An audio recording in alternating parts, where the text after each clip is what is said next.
All right, Misfits, we're out here again because we posted a short on Instagram yesterday and got a lot of feedback about how we weren't scientific enough. And now we're going to find out, does porting your 2011 really make that big of a difference? Stay tuned.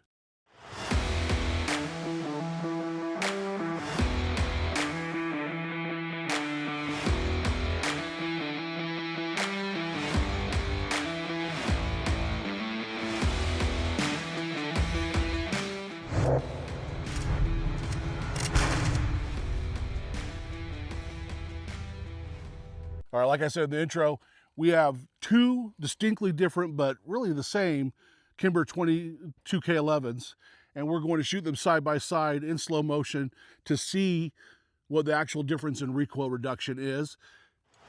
Today we have Spencer, who owns one of the 2K11s, who brought the out for it. Spencer's wife, Maggie. And my wife, Nicole.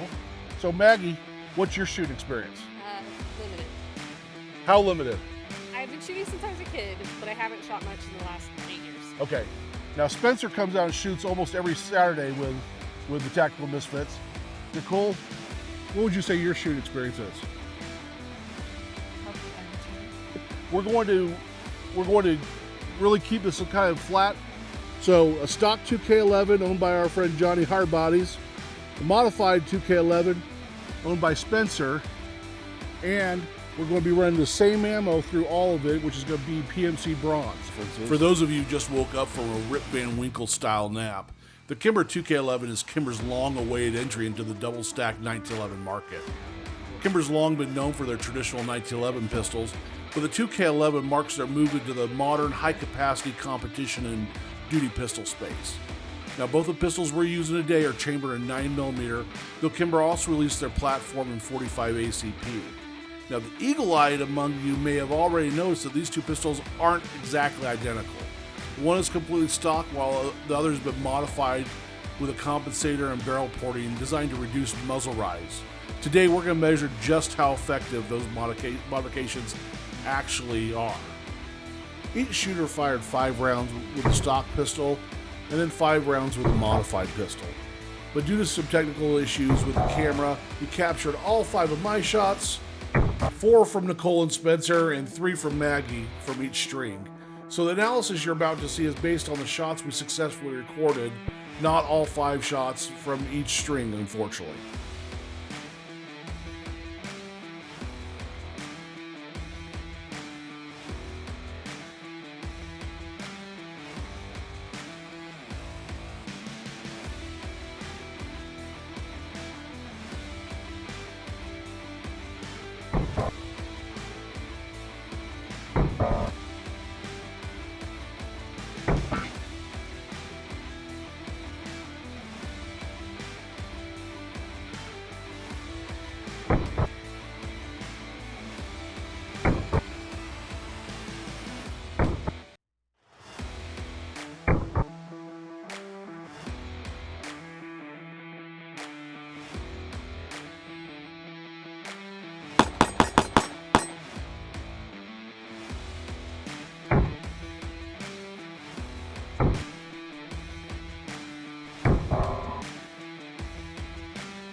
At this point, Spencer and I decided to run a couple of build drills with both pistols.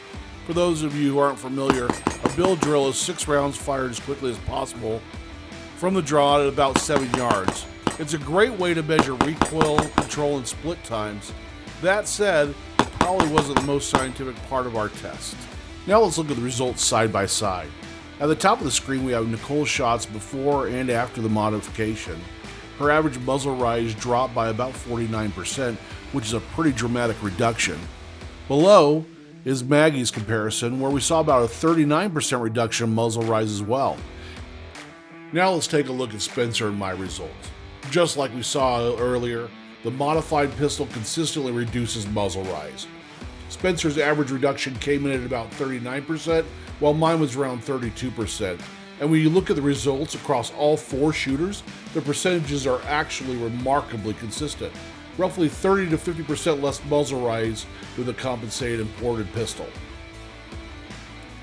So, if you've been on the fence about porting or compensating your pistol, hopefully this video gives you a little more information to work with.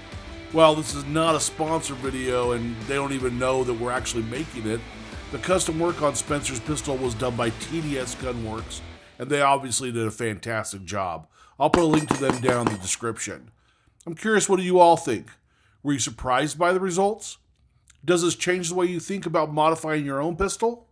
And of course, the big question I'm asking myself, should I send my beloved M&P 2.0 off to TDS Gunworks to get the same treatment? Let me know in the comments. Thanks for watching, and I'll see you on the range.